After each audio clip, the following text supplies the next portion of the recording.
فرمایا وَإِذَا سَأَلَكَ عِبَادِي أَنِّي فَإِنِّي قَرِيب، محبوب جب میرے بندے آپ کی بارگاہ میں آ کے میرے بارے میں پوچھیں نا تو ان سے کہہ دینا میں ان کے قریب ہی ہوں، قریب ہی ہوں۔ دلیل کیا ہے؟ یہ جب بھی مجھ سے دعا مانگیں گے میں ان کی دعاؤں کو قبول فرماؤں گا، میں ان کے قریب ہوں، میں ان کے قریب ہوں۔ یہ جب بھی دعا مانگیں گے نا میں قبول کروں گا، میں ان کے قریب ہوں۔ اللہ تبارک و تعالیٰ کے بندے اللہ سے محبت کرتے، رب کی بارگاہ میں جھکتے، اس کو اپنے دکھ سناتے، اس کے پیارے محبوب صلی اللہ تعالیٰ علیہ وسلم کا وسیلہ لے کے اس کے حضور حاضر ہو جاتے، پیشانیاں سجدوں سے روشن ہوتی۔ ہم نا ہر چیز کے لیے وقت نکالتے ہیں، ہر چیز کے لیے، لیکن عبادت کے لیے وقت نہیں نکالتے۔ ہر شے آباد ہے، ہر شے، ہماری فیس بک بھی آباد ہے، واٹس ایپ بھی آباد ہے، ہمارے ٹویٹر بھی آباد ہیں، ہماری ہر چیز آباد ہے۔ سب سے کم آباد ہمارا مصلی رہ گیا ہے، سب سے کم۔ وہ لوگ اب ڈھونڈنے سے ملتے ہیں جن کی بغل میں مصلی ہوتا تھا۔ میرے بھائی، آپ کتنا کو دنیا کے پیچھے بھاگو گے تھکا دے گی، کتنا دولت کے پیچھے بھاگو گے تھکا دے گی۔ آپ جب اپنی زندگی میں جمع تفریق کرو گے نا تو مرتے وقت احساس ہوگا کہ سارا کچھ تو لوگوں کے لیے کیا، اپنے لیے تو کر ہی کچھ نہیں سکے۔ اور ہم عبادت کے معاملے میں بہانے بازی بھی کرتے ہیں۔ ہم کہتے ہیں اوہو رزق کمانا بھی تو عبادت ہی ہے نا، تو میں حلال روزی کے لیے جا رہا ہوں، یہ بھی تو عبادت ہے نا۔ میری طرح کے لوگ کہہ دیتے ہیں کہ میں سویرے اٹھ کے مدرسے میں کچھ اسباق دیکھتا ہوں تو یہ بھی تو عبادت ہے، میں بیان کرنے کے لیے مطالعہ کرتا ہوں تو یہ بھی تو عبادت ہے نا، اتنے لمبے سفر کر کے ملک میں دنیا میں گھومتا ہوں تو یہ بھی تو میں عبادت ہی کر رہا ہوں۔ اب اسپیشل نفلوں کے لیے وقت کس طرح نکلے، اسپیشل کر کے تسبیح میں کیسے چلاؤں، میں سارا کچھ ہم بہانے بنا لیتے ہیں نا۔ میرا سوال یہ ہے کہ یہ ساری باتیں صحابہ کو، نبی کریم کو، دیگر لوگوں کو بھی تو پتہ تھی نا، لیکن آپ غور تو کریں، 23 سال حضور کو وقت ملا، مختصر وقت ظاہراً تبلیغ کرنے کے لیے، پوری دنیا میں دین بھی پھیلانا ہے۔ گھر میں 11 ازواج ہے، 4 بیٹیاں ہیں، ان کی اولادیں، سارے کام کاج بھی دیکھنے، لیکن سیدہ طیبہ طاہرہ حضرت عائشہ صدیقہ رضی اللہ تعالیٰ عنہ فرماتی ہیں سارا دن تبلیغ کرتے، ہر غلام کے دکھ سنتے، گھر میں آتے تو اپنے گھر والوں کا خیال کرتے، کام میں ہمارا ہاتھ بٹاتے۔ قربان جاؤں، کہتی ہیں زمانہ سارا سو جاتا لیکن آمنہ کے لال مصلی بچھا لیتے۔ دنیا سو گئی، ساری سب سو گئے، جو خدام تھے، وہ جو غلام تھے وہ سو گئے۔ صحیح مسلم میں لفظ ملیں گے، سیدہ پاک فرماتی ہیں او میرے نبی کے غلاموں، میں نے یہ رنگ بھی دیکھا ہے کہ حضور نے اتنا کھڑے رہے، اتنا قیام کیا، اتنا قیام کیا کہ مقدس پیروں میں ورم آ گئے، سوج گئے پیر، اتنے بڑے۔ دل پہ ہاتھ رکھ کے نہیں بتا سکتا کہ میرے کبھی نماز میں پیر سوج گئے، کوئی نہیں بتا سکتا۔ بچوں کی روٹی کماتے تھک گئے بات الگ ہے، ہم سیر کرنے گئے تو تھک گئے بات الگ ہے، لیکن عبادت میں یہ بھی تو مسلم شریف ہے نا، یہ بھی تو دین ہے نا، یہ بھی تو حضور کی سنت ہے، یہ بھی تو وہ چیز ہے جو کریم کی آنکھوں کی ٹھنڈک ہے۔ سیدہ فرماتی ہیں پیروں میں ورم آ گئے، اور ساری رات ہی حضور نے نماز پڑھی اور ایک ہی آیت بار بار دہرائی۔ مسجد نبوی میں بلال حبشی نے فجر کی اذان دے دی اور حضور ابھی مصلی پہ تھے، کریم فارغ ہوئے، میں نے عرض کی یا رسول اللہ صلی اللہ علیہ وسلم، آپ کے تو صدقے اللہ اگلے پچھلوں کے گناہ معاف کرے گا، تو آپ اتنی آہوزاری کیوں فرماتے ہیں؟ آپ تو شفیع ہیں، آپ تو انبیاء کے امام ہیں۔ تو حضور نے فرمایا عائشہ تم نے گنوایا ہے نا میرے اللہ کی مجھ پر کتنی رحمت ہے، افلا اکون عبدا شکورا، فرمایا اگر اس نے اتنی نعمتیں دی ہیں تو کیا میں اس کا شکر گزار بندہ نہ بنوں، میں شکر گزار بندہ نہ بنوں اس کا؟ پھر اگر اتنی نعمتیں اس نے دی ہیں، مجھے اتنا نوازا ہے، تو پھر میں اس کے سامنے سجدے نہ کروں؟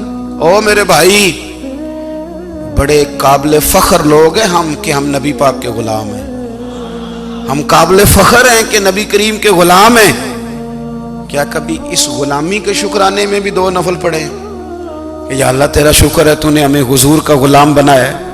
یاد رکھیں کہ اپنی روحانی زندگی کو آباد کریں، استغفار پڑھیں، تسبیحات کریں۔ حضرت عبداللہ ابن عمر رضی اللہ تعالیٰ عنہ حضرت عمر کے صاحبزادے، مکہ مکرمہ میں ان کی قبر ہے۔ میں نے جب انہیں پڑھا تو مجھے ان سے بڑا پیار ہو گیا، لیکن آپ کو پتہ ہے وہاں جا کے کسی شخص کا مزار تلاش کرنا یا پوچھنا ایک مشکل کام ہوتا ہے۔ تو ایک دفعہ میں مکہ شریف میں حاضر تھا تو ایک گاڑی والا ڈرائیور مجھے کہنے لگا کہ مولانا میں آپ کو جانتا ہوں، مجھے آپ سے محبت ہے، ایک بات بتاؤں آپ کو؟ میں نے کہا بتاؤ۔ کہنے لگے حضرت عبداللہ ابن عمر کی قبر دیکھنی ہے۔ میں نے کہا یہ تو نہیں کہہ رہا، یہ کسی نے بندوبست کرایا ہے، یہ اللہ نے تیرے دل میں بات ڈالی ہے، یہ ہو گیا تو لے چل مجھے۔ حضرت عبداللہ ابن عمر کو نبی پاک نے فرمایا تھا راجل صالح، یہ نیک بندہ ہے، یہ متقی آدمی۔ حضرت عبداللہ ابن عمر رضی اللہ تعالیٰ عنہ سیدنا فاروق اعظم رضی اللہ تعالیٰ عنہ کے صاحبزادے ہیں، اور ان کی ہمشیرہ سیدہ حفصہ رضی اللہ تعالیٰ عنہ حضور کی زوجہ محترمہ ہے۔ ایک دن اپنی ہمشیرہ سے کہنے لگے کہ نبی کریم صلی اللہ تعالیٰ علیہ وسلم گھر میں آئے نا، اور اگر حضور غم امت میں پریشان نہ ہوں، طبیعت کو حشاش بشاش دیکھو تو ذرا پوچھنا تو صحیح حضور کا میرے بارے میں کیا خیال ہے، پوچھنا تو صحیح کہ کریم کی بارگاہ میں میرا کیا مقام ہے، میرے بارے میں حضور کیا فرماتے ہیں۔ اب بہن کو کام بتائے اور بتائے بھی بھائی، اور پھر بہن وہ کام نہ کرے، یہ تاریخ میں ہوتا نہیں۔ حضرت عمر فاروق رضی اللہ تعالیٰ عنہ کی صاحبزادی ام المومنین رضی اللہ تعالیٰ عنہ فرماتی ہیں کہ میں تو بس منتظر تھی، انہوں نے تو کہا تھا نا کہ اگر تم حشاش بشاش دیکھو تو بات کرنا، لیکن حضور تشریف لائے، میری باری تھی، میرے گھر تشریف لائے، کھانا پیش کیا تو فوراً میں نے عرض کی حضور ایک بات پوچھنی تھی۔ تو حضور نے فرمایا پوچھئے۔ میں نے عرض کی حضور میرے بھائی عبداللہ ابن عمر کے بارے میں آپ کا کیا خیال ہے؟ نوجوانوں میری بات پہ غور کرنا، میرے بھائی کے بارے میں آپ کا کیا خیال ہے؟ تو نبی کریم صلی اللہ تعالیٰ علیہ وآلہ وسلم نے میری طرف دیکھا اور پھر حضور زیر لب تھوڑا مسکرائے، اور بریلی کے امام کہتے ہیں کہ حضور مسکرا دیتے تھے نا تو جو بڑا دکھی ہوتا تھا وہ بھی ہنس پڑتا تھا۔ اب سوال پیدا ہوتا تھا کہ پھر تو اس مسکراہٹ کے لیے انتظار کرنا پڑتا ہوگا کئی مہینے کہ حضور مسکرائیں تو رونے والے ہنسیں، تو اعلیٰ حضرت فرماتے نہیں، انتظار نہیں کرنا پڑتا، یہ مسکراتے رہنا تو حضور کی عادت ہے۔ جس کی تسکین سے روتے ہوئے ہنس پڑے، اس تبسم کی عادت پہ لاکھوں سلام۔ یعنی یہ تو عادت ہے حضور کی مسکراتے رہنا، اس کے لیے انتظار نہیں کرنا پڑتا۔ بھائیو آپ خیال رکھیں گے، غور کریں گے، حضرت عبداللہ ابن عمر رضی اللہ تعالیٰ عنہ کے بارے میں پوچھا تو سیدہ فرماتی ہیں کہ نبی کریم صلی اللہ تعالیٰ علیہ وسلم نے زیر لب مسکرائے اور فرمایا حفصہ تیرا بھائی ہے تو اچھا، لیکن میں نے سنا ہے کہ عشاء کی نماز پڑھتا ہے تو فجر تک سویا ہی رہتا ہے۔ او نوجوانوں، 10 بجے تک سونے کی بات نہیں ہوئی، 9 بجے تک سونے کی بات نہیں ہوئی، 11 بجے اٹھنے کی بات نہیں۔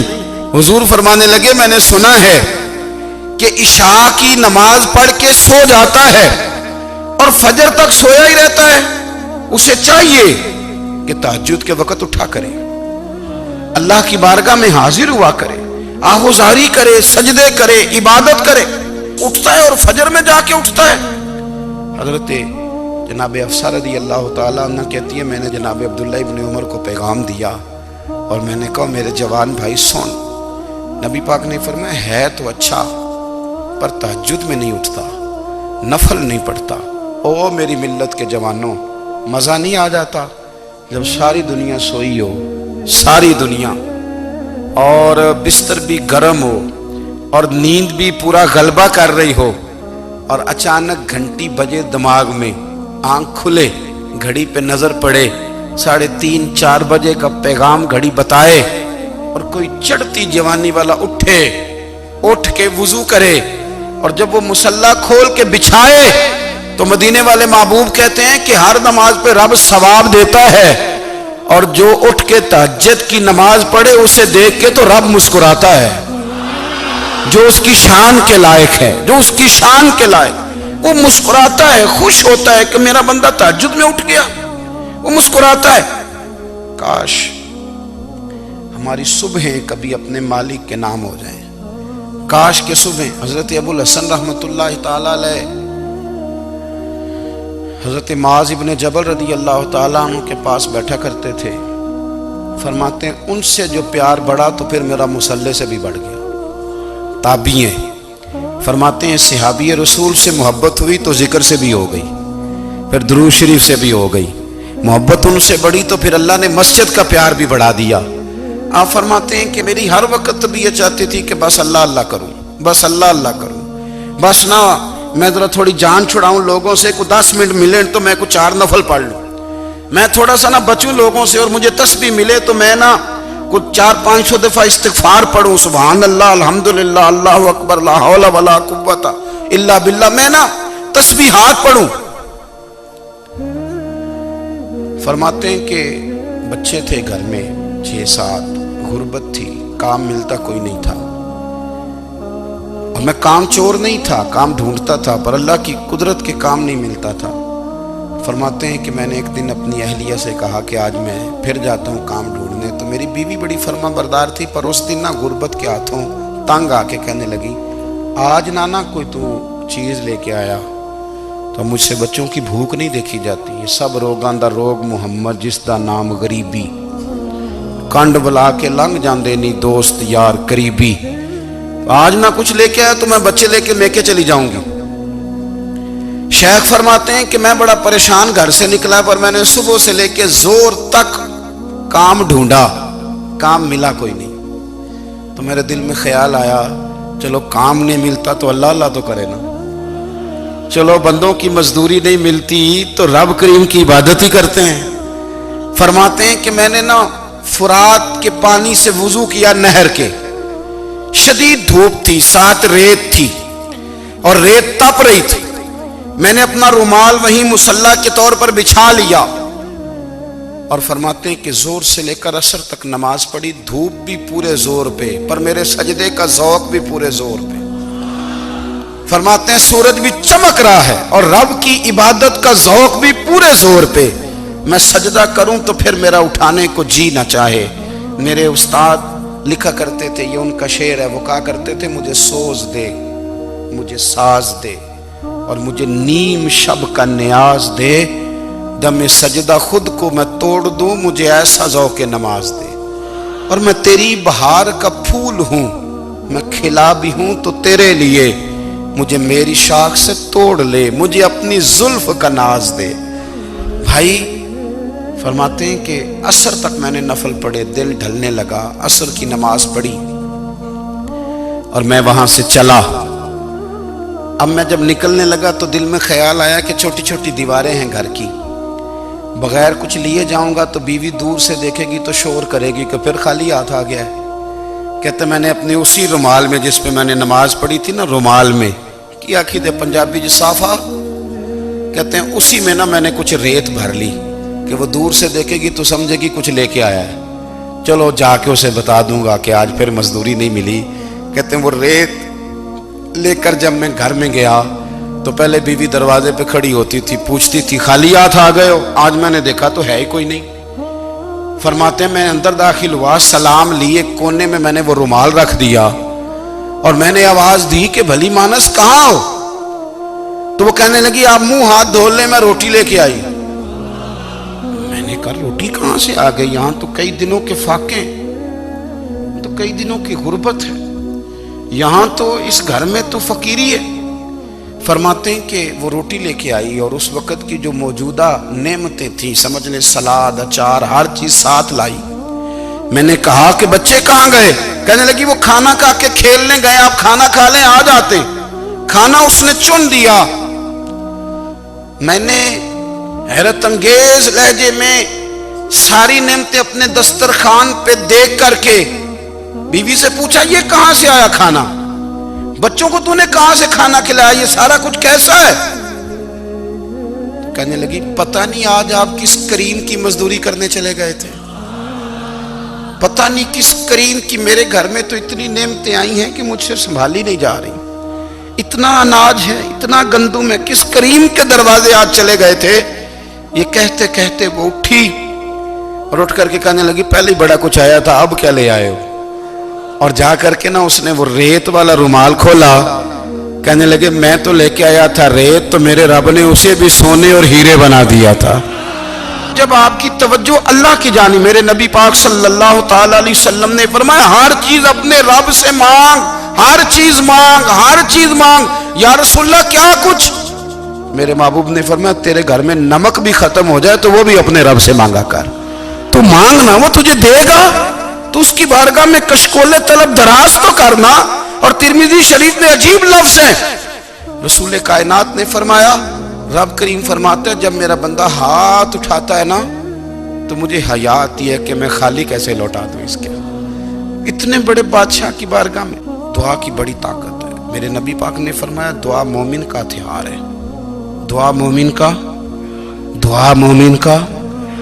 حضور نے فرمایا تقدیر کو سوائے دعا کے کوئی چیز نہیں بدل سکتی۔ دعا مومن کا ہتھیار ہے، یہ کافر کے پاس کوئی نہیں، یہ ہتھیار ہے مومن کا۔ اللہ کرے آپ کو سمجھ آئے، پھر سنیں، کئی بار کہہ چکا ہوں یہ ہتھیار ہے۔ کافر کے مقابلے میں جو تیرے پاس سب سے بڑا ہتھیار ہے وہ دعا ہے۔ دعائیں کرانی چھوڑ دی، کرنی چھوڑ دی، لینی چھوڑ دی۔ حضرت سیدنا انس بن مالک رضی اللہ تعالیٰ عنہ فرمایا کرتے تھے میں نے وہ رنگ دیکھا ہے جب حضور دعا مانگتے تھے اور حضور کی مقدس آنکھوں میں آنسو بھی ساتھ ہی بہا کرتے تھے، میں نے وہ انداز دیکھا ہے۔ بھائی اپنا مصلی کا، عبادت کا، وظائف کا، اللہ اللہ کا سلسلہ اس کو مضبوط کریں، اپنی دعاؤں کے تعلق کو مضبوط کریں۔ دعائیں بڑے انقلاب برپا کر دیتی ہیں۔ ہم تھوڑے تھوڑے نا جب سے خشک ہوئے ہیں نا، خشک، اور میری تو جماعت ہی صوفیاء کی جماعت تھی، ہم تو داتا علی اجمیری کی جماعت سے، ہم تو خواجہ اجمیری کی جماعت سے، ہم تو شیخ احمد فاروق سرہندی کی جماعت سے، ہم تو صوفیاء کی جماعت۔ ہماری جماعت نے بھی وہ تعلق جو ہمارے بزرگوں نے بنایا تھا۔ بزرگ اللہ کے قریب کیسے جاتا ہے؟ تو ہمارے یہاں نا بہت سارے لوگ کہتے ہیں جی نظر ہو گئی تو کام ہو گیا۔ بھائی جو بخاری مسلم میں طریقہ ہے نا اللہ کا قرب پانے کا وہ تو نفل ہے۔ نبی کریم علیہ السلام نے فرمایا بندہ نفلوں کے ذریعے رب کے قریب جاتا ہے، اور اتنا قریب جاتا ہے کہ پھر اللہ اس کی زبان بن جاتا ہے، اللہ اس کی آنکھیں بن جاتا ہے، کان بن جاتا ہے، ہاتھ اور پیر بن جاتا ہے۔ تو یہ تو عبادت ہے، یہ تو اللہ کی بارگاہ کی حاضری ہے جو آپ کو اللہ کے قریب کرے گی۔ تو اپنے نماز کو اہمیت دے کے ادا کریں، نمازیں موبائل بند کر کے ادا کریں۔ لیکن نا کچھ لوگ کہتے ہیں مجھے ٹائم نہیں ملتا نماز کا، تو میں کہتا ہوں یہ آپ نے بڑی جرت کی بات کی ہے۔ مجھے کو میرا پیر بھائی کہہ دینا میرے پاس ٹائم نہیں آپ کو ملنے کا، تو میں کہتا ہوں آج کے بعد آنا ہی نہ۔ تو کیا سمجھتا ہے، تو بہت بڑا آدمی ہے، تیرے پاس ٹائم نہیں اور ہمیں ملنے کا ٹائم، موج کر۔ تو آپ نے اللہ رسول کو کہہ دیا ٹائم نہیں۔ اور عجیب فلسفہ ہے نا، کہا جائے نماز پڑھنے آؤ تو کہتے ہیں کپڑے ٹھیک نہیں، اور کہا جائے کہ آؤ ذرا دعوت پہ چلیں تو کہتے ہیں ایک منٹ ٹھہر میں کپڑے بدل کے آیا۔ نماز کے لیے کہا تو کہتے ہیں ٹھیک نہیں، دعوت کے لیے کہا تو کہتے ہیں میں ذرا تیاری کر لوں، یوں جانا مناسب نہیں۔ یہ معاملہ ٹھیک نہیں۔ رب تو فرماتا ہے کہ جب تو مسجد میں آ تو زینت اختیار کر کے آ، خوب ذوق سے دعا مانگے، خوب شوق سے نماز پڑھیں، خوب استغفار کا مزاج بنائیں۔ آپ لوگوں کے بیچ رہ کے سکھ حاصل کرنا چاہتے ہیں، لیکن آپ کو پتہ ہے کئی مہینے غار حرا میں رہنا بھی مدینے والے محبوب کا طریقہ ہے۔ ہر سال اعتکاف بیٹھنا الگ سے، یہ بھی حضور کا طریقہ ہے۔ مسجد نبوی کے اندر دروازہ کھلتا تھا نبی کریم کا، پر گھر کے اندر نفل پڑھے نبی پاک، اور حضور فرماتے ہیں کچھ نفل نماز گھر میں بھی پڑھا کرو، گھر کو قبرستان نہ بناؤ۔ ہمارا گھر اللہ کے ذکر سے آباد ہوگا۔ اگر ہم نماز پڑھیں گے نا، میں جب سنت پڑھنے کے لیے گھر میں کھڑا ہوتا ہوں تو میرا جو 2.5-3 سال کا بیٹا ہے نا، وہ بھی میرے ساتھ نماز پڑھنی شروع کر دے۔ اسے پتہ کوئی نہیں نماز کیا ہوتی ہے، لیکن وہ بھی نا سجدہ نہ بھی کرنا ہے تو ساتھ لیٹ ضرور جاتا ہے۔ پتہ چلا بچے لیکچر دینے سے نماز نہیں پڑھتے، نماز شروع کر دیں تو بچے بھی شروع کر دیتے ہیں۔ ہم جب پریشان ہوتے ہیں تو لیکچر دیتے ہیں، تو لیکچر تو باہر شاید چل جائے، گھر میں کیسے چلے گا؟ گھر میں تو عمل چلے گا۔ تو میرے عزیز، آج کے اس روحانی اجتماع میں ہمارے دوستوں نے جو محنت کی، ہم نے بار بار اپنی نیت سے پوچھا خدا ہمیں معاف کرے اگر کوئی ذاتی شہرت ہے، کوئی ہمارے ذاتی مفادات ہیں، رب ہمیں ہدایت دے۔ ہماری یہ خواہش تھی کہ روحانی اجتماع ہمیں تھوڑا سا اللہ اور اس کے رسول کے جانب مائل کرے، کچھ ہمارا رشتہ مصلی کے ساتھ مضبوط